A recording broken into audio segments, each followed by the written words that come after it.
Hello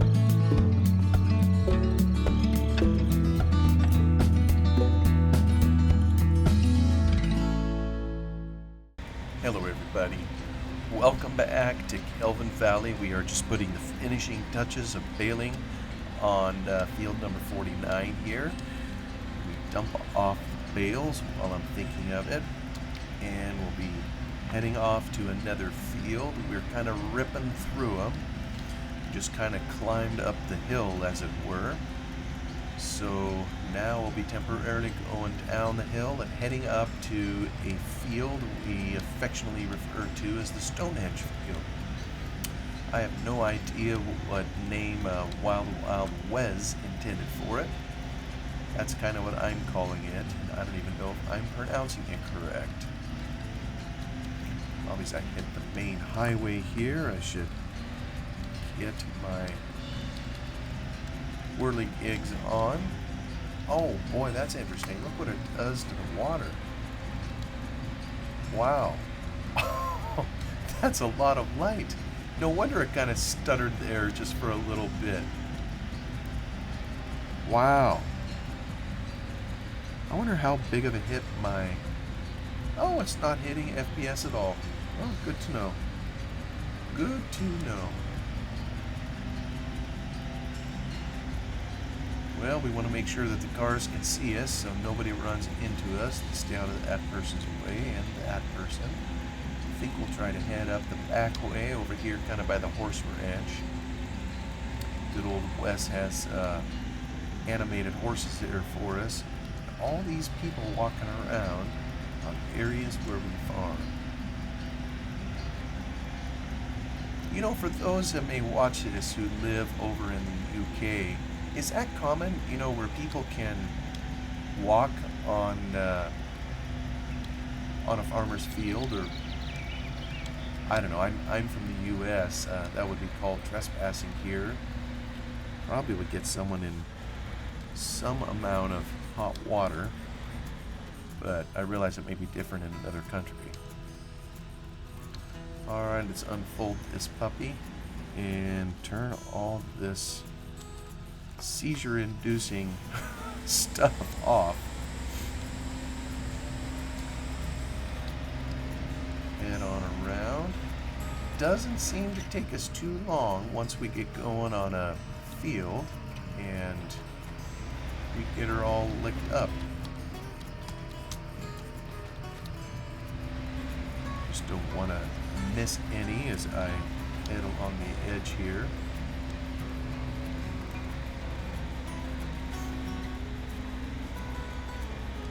Oh, am I going uphill again? I sure am.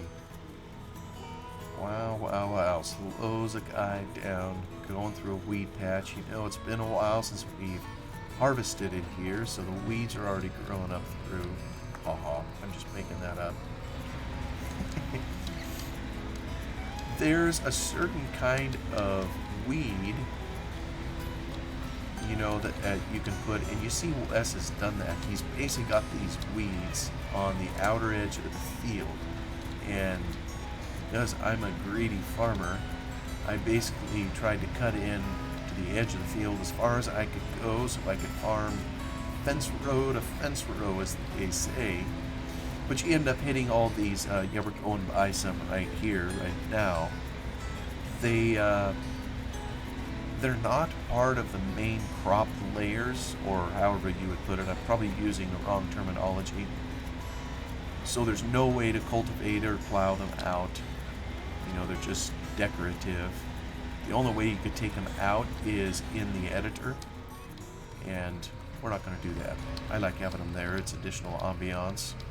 And like I say, I can pretend that they grew mysteriously after harvest because we took our sweet time, you know, getting back here to take care of the baling.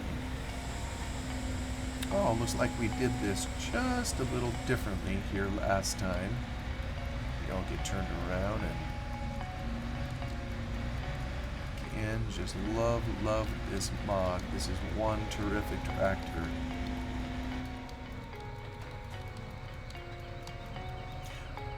Growing up, I cut my teeth on John Deere type equipment. There was a few other paint colors over the years, but most of the time it was something with John Deere. But I know as I've gotten older, I definitely appreciate all brands. You know, there's anybody that has the ability to attract, you know, a farmer to purchase their product. You know, they have earned their place in the industry with however they engineer, you know, their equipment. So I know it's maybe there are differences. What do I know? I'm not a farmer. There's maybe a reason they pick a certain color in a certain area. I sometimes wonder if it isn't as simple as service, you know, that they get from the local dealership. And if you have a jerk, you know, that doesn't provide post-purchase assistance, consulting, or whatever you call it, help, you know, with the machine, then I could see a bunch of farmers saying, well, even if you do have a superior product, I don't want to buy it because you guys aren't helpful, so I will go to your competitor. And so maybe it's that simple. Many areas, a certain color prevails because they have a good dealership, good representative, and help to the farmers. Oops, I missed this little spot.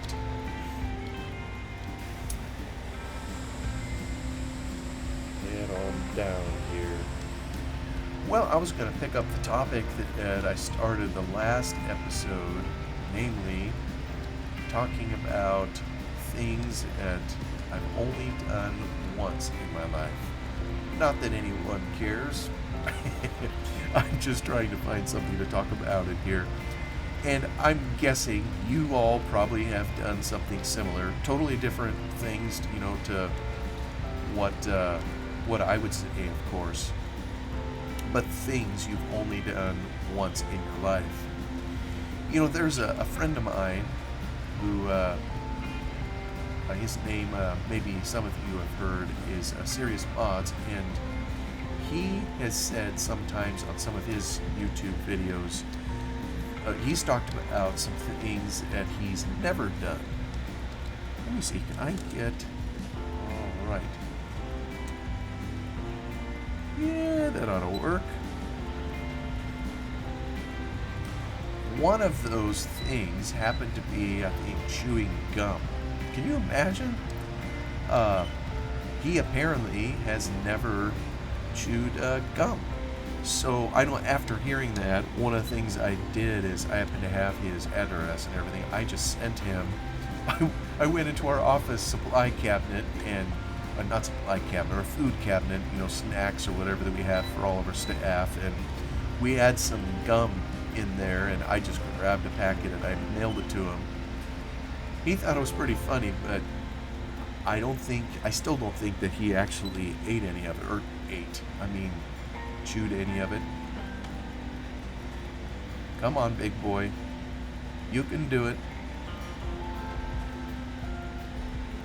Wow. Oh, this is painful. Is it truly that steep? This is really gonna be tough once we get over on some of the even steeper fields. I don't count this as one of our steepest. Well, I guess we are kind of heading off the edge. Maybe at some point I'll need to just bail downhill and just kind of go out the bottom and kind of circle on around if it proves too difficult.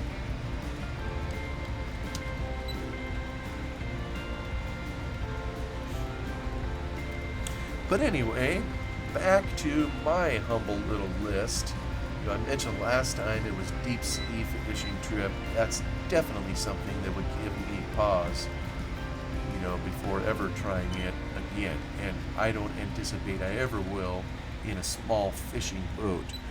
The one thing I might try would be to try a cruise, you know, if that's something my wife was interested in. And personally, I would be perfectly fine living out my days, never going on a cruise, but who knows? You never know what happens, what's going to happen. Oh, let's see here. I don't really have a windrow to pick up, so maybe maybe I'll just head back this way. Take this one down. And maybe if I swing, it's probably still not going to make much of a difference. Fact of the matter is, if you're climbing a steep hill in here, I don't think it's the mod. I think I would be having this trouble also with the rest of the equipment as well. I appreciate it's picking up the windrows so far, so that's kind of nice. I think I can. Yeah, it's definitely steep coming over there. I maybe need to do my windrows a different way. You know, I like doing it back and forth so I can take advantage of GPS, but maybe I'd be better off doing it differently, just to avoid some of the slow driving. You know, in certain areas it's going to be unavoidable, but I wouldn't have to make the windrows kind of just taper off over the hill here where it's particularly steep, you know, to climb back up. I don't know if in real life you would do it that way or not. I'm gonna shove you out of the way. There we go.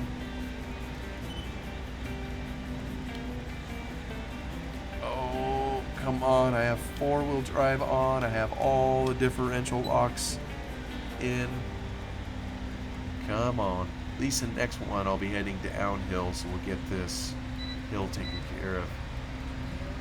Yeah, I definitely probably should have purchased a tractor with just a wee bit more punch. But I digress. The other thing on my list, or another thing, is golfing.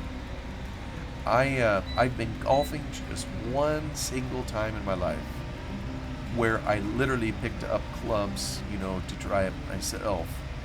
I think I went on a golf course many years ago with a client and a bunch of people I was working with, but since I didn't know how to do any of it, you know, I didn't carry clubs. So I only did it once, you know, where, yeah, both times were at the previous company I worked for many years ago up in Portland. But the second time, the manager of a project I was working on came, and he wanted to have a special fun day or fun time or whatever with the staff, I guess, to cheer us up. And golf, for whatever reason, it's never appealed to me. And maybe if I got out and tried it, oops, missed a spot, maybe I would find I enjoy it. I guess it's just the whole idea of it. I'm not a huge sports person. You know, that's probably something you've never heard me talk about out in here is sports, you know, and I don't think anyhow. And it's because they don't interest me. And I mean, what can I say? I'm a nerd. I'm the one that tinkers for hours, you know, on these scripts, trying to get them to work in Farming Simulator, so it takes a particular kind of idiot to spend time doing that versus normal guy stuff, or whatever you would call it. But I think I'm plenty normal, even if I'm a nut. But, so anyway, I've only been golfing once. I have no plans to ever go again. I'm not opposed to it, not for me. It isn't going to be a choice that I would just deliberately make. So there would have to be some other impetus to get me to go out there. I can't figure out what that would be. I know I'm not the only one and not caring for golf, and got nothing against it. It just doesn't really appeal to me. But I know here, I had a really nice coworker who, the day before, he said, you know, if we're going to do this, you really should try to practice a little bit or see kind of what clubs feel like to figure out how to swing the thing. And I mean, there's a whole technique, and I'm just totally ignorant. I don't know how to run the things. You know, I had played softball before, that kind of thing, kind of just sandlot type stuff, you know, with family or whatever, so I could swing a bat. And When it comes to that kind of thing, I am kind of ambidextrous, I guess you would say. I've always been able to, if we play softball, bat left or right-handed. I think when I was born, I was supposed to be left-handed. And back in the day, in the time era when I grew up, apparently they were discouraging people from having left-handed kids. So I know my parents made an effort to put, whether it was silverware in my right hand to get me to use it. And now that's kind of changed. But I think I was supposed to be left-handed. I think the left side of my body, for whatever reason, is stronger than the right. But anyway, I'm equally bad both ways at swinging a bat. I can throw a ball about as accurately with, either hand.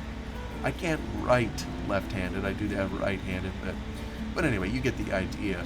Well, so he asked me if I wanted, right-handed or left-handed clubs, and I chose, to get left-handed clubs. It just felt more natural to me for swings. So that's kind of what I did. So I was kind of the oddball in the group, where we went out.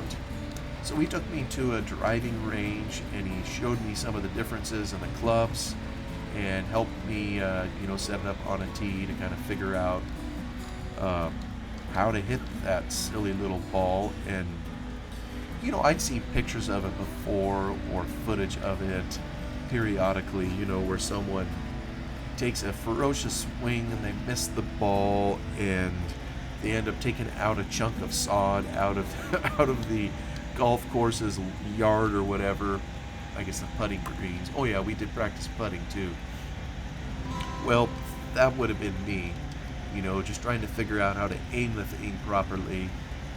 I just totally had no skills at it at all, but I do appreciate the memory of him helping me out, just taking me out there and his patience with me to show how to hold the club and do some of those things. And so the following day, I think we quit work at, noon, and we headed out to the golf course and did 18 holes. And like I say, I had totally no skills. So the typical beginner's luck type stuff would happen. There was a par 5 hole, and I nailed it, par 5. I don't know that I did any that were under the par rating, but I do remember meeting one of them.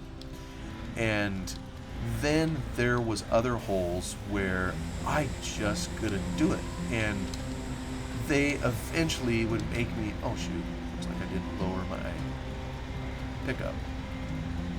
There was at least one hole that they finally told me, they said, okay, we're going to move on. They made me quit. And at some point, they literally quit keeping score on me because I was just racking so much up because, I didn't know what I was doing. But, it was an enjoyable afternoon, I guess, to be with coworkers, spend a little time just shooting the breeze and walking around, hitting the ball. It was okay, but I can't say it's enough to induce me to spend the money and time to go out and practice at it. From everything I've heard, golf is one of those deceiving type sports, that is fairly easy for people to do, once you can learn how to hold the doggone club, at least. And it can become very frustrating because you get to a certain point and maybe you feel you should be improving a lot more than you do, and you just don't. There's a reason the professionals are the professionals at it. But I don't know. There's maybe just a handful of people that get frustrated at it, so most people that do it probably see it as a form of recreation, no different than me coming in here in good old Farming Simulator and making a bunch of straw bales. And they probably would think I'm cuckoo too in wanting to do this instead of going out and golfing. Frankly, I think some of those holes I'd have had better luck using a baseball bat hitting the golf ball than I would have with a club. I did eventually try to pick the correct club. I mean, I couldn't gauge distance hardly. It's like, how do I know how many yards it is to that little hole in the green I'm trying to get it to? So I eventually figured out there were all these different clubs, and the angle, the pitch angle on the head of the club would change, and they were all numbered, and there was wood this and iron that, and some of them, if you got a wood, was it a number one wood that would hit it really far? It had a very flat front angle, as I recall, or it wasn't an angle at all, it was just flat. So it was intended to whack the ball right in the side and lift that sucker into the next county. Oop, why did you stop? Oh, come on. Yeah, you aren't one to budge.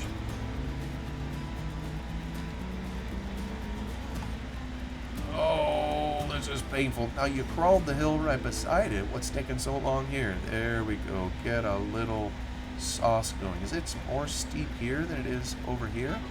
Doesn't look like it. No, whatever. But to any of you that listen to this, are you golfers? Is that a form of recreation you enjoy doing? Certainly no slight is intended. We all recreate in different ways, means, as we have time. It just hasn't been my thing. So I did it once. I can say I did it once, and that's probably going to be all. Let's see, is that right in the middle? Yeah, it is, but I don't know that I'm on the right one is the problem.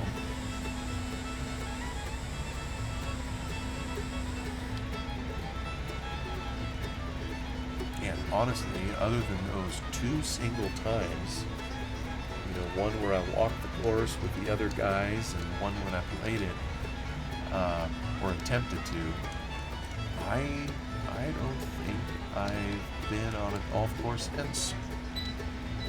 I've been around them. I just haven't been out on them.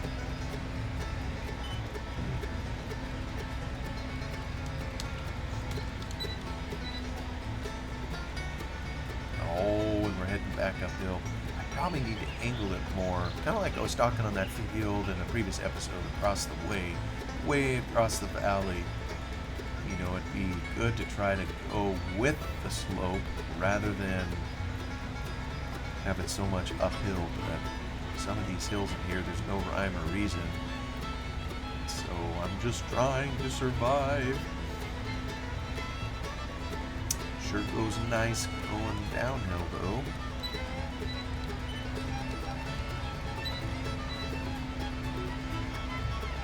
Alright, let's see if I can. It seems like it's taking it a little off center. I think when I get on the hills, the GPS behaves just a little bit differently than it does when it's flat. I have a feeling it probably does that in real life too. Because I kind of think acres and distances and those kinds of things are measured on a flat plane. And whenever hills get involved, it screws everything up. Well, another thing on my list that I've done only once and intend only to do once is get married. Wife and I have been married, let's see now, is it 27 years? So, odds are, don't men kick the bucket before women generally? Odds are I'm going to go before she does, so maybe she would have opportunity to remarry if she wished, but I won't. Only reason I'd probably get remarried is, if she happened to pass before I did, but that's, oh, come on, here we go. Climb the hill, pal. That's something I've only done once, thankfully. Let me see. Oh, another thing on my list. I volunteered at, our church has a children's home in the Midwest, and at some point in my younger years, I thought I would go volunteer at it. I don't know, I thought maybe I would see if I could work with the young people, and well, as it turns out, the time period I went back there to do it, I think it was in Indiana, so a couple time zones away from here. Well, the time of year that I chose to do it, all these kids were back in school, so I didn't get to do anything with them anyhow, which is okay. So they put me to work doing other kinds of things. They had a bunch of painting to do. Oh, come on, tractor. You know, if I turn it off, there we go. I think maybe, yeah, I gotta turn it off and on if I have trouble getting up the hill. That's what we did before. And next time, I tell you, I'm gonna have to get a more powerful tractor. Which one do I have? Let me just look at it here real quick. Do I have it? And 240 horsepower. See the horsepower rating, that should be plenty. Where am I looking? Horsepower rating is 122. I have double the horsepower that I should need for the baler, but these hills are killing it. So yeah, I definitely need to get more sauce under the hood, I think, if I do this again, and get one of these fence. But I got absolutely zero complaints about the mod. I just need to get a more powerful version of it.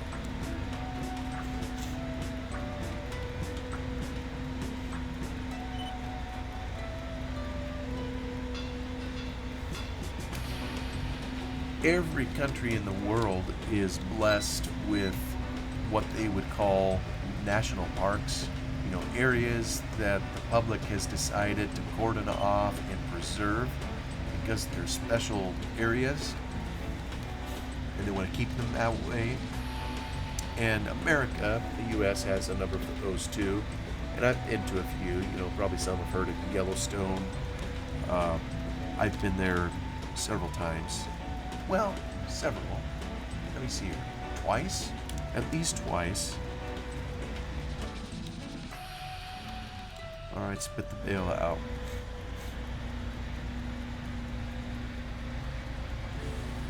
Head on out, head over to the next field. Hour after hour. We're down to almost an hour and a half, just a little under. I don't know if we're going to make it or not. We might end up having to get another hour or something on here just to finish up baling.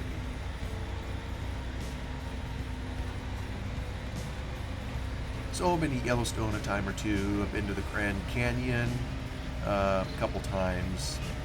But there was one park here a year and a half ago that I've only been to once, and realistically speaking, it's probably the only time in my life I'll ever get down there. It was down kind of in the southern end of Utah. It's called Zion's National Park, I believe.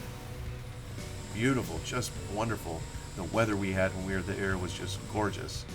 You know, brilliant sunshine and wonderful scenery to see. Kind of as, you know, with the Grand Canyon, you start kind of on the top side.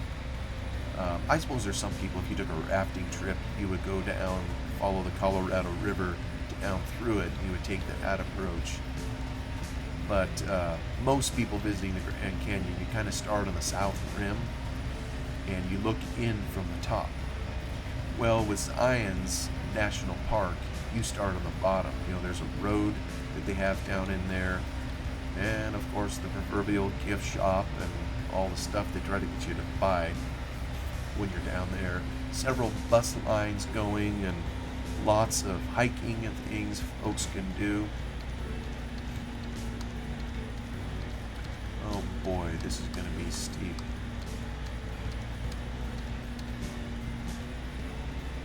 I'm trying to turn this on and off just enough to make the hill.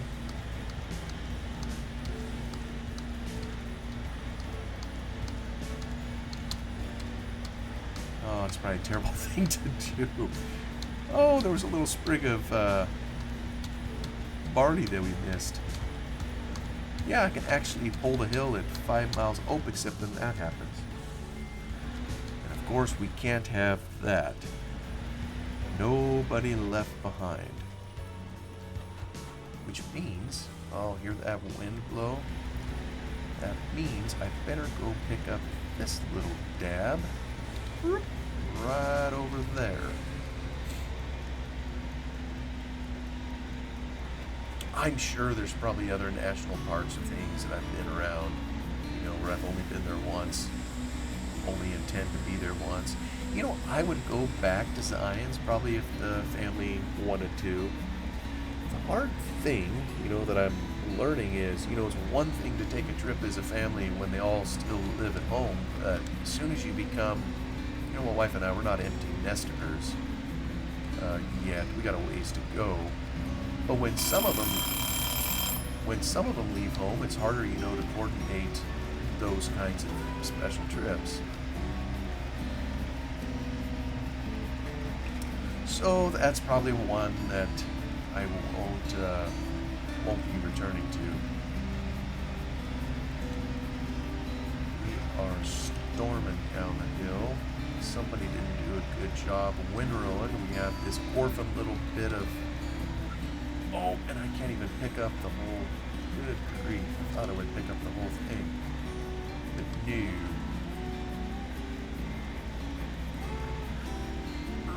I can at least finish the round before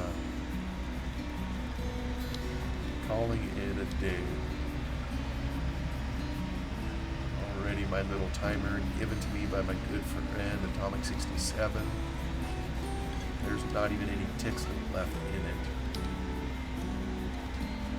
I know I've mentioned it a time or two. It probably seems very unusual to hear a YouTube video that has a timer, but part of my motivation in these videos is to literally exercise my voice. I have a voice disorder, so I try to talk for 30 minutes, which is probably why a lot of times it doesn't make any sense, the things I'm talking to. It's like, hey, I'm trying to exercise my voice. It is what it is. And so I use a timer to help me know when 30 minutes is up. So these don't get too long. Oh, what happened to it? Must have been incorporated to the other one. So anyway, thank you for coming along for the ride. We've certainly drug this out long enough for you. You're very kind to spend a little time with me. Hope you're still enjoying good old Gelvin Valley. Kind of changes the character of this field down here in the southwest portion of the map. You know, formerly we could see over the edge, if you will, and now we got these rocks kind of butting up against it, but I think it enhances the realism a little bit when you don't see the edge of the map. Anywho, thanks again. Y'all have a wonderful day. I'll see you on the next one. Goodbye.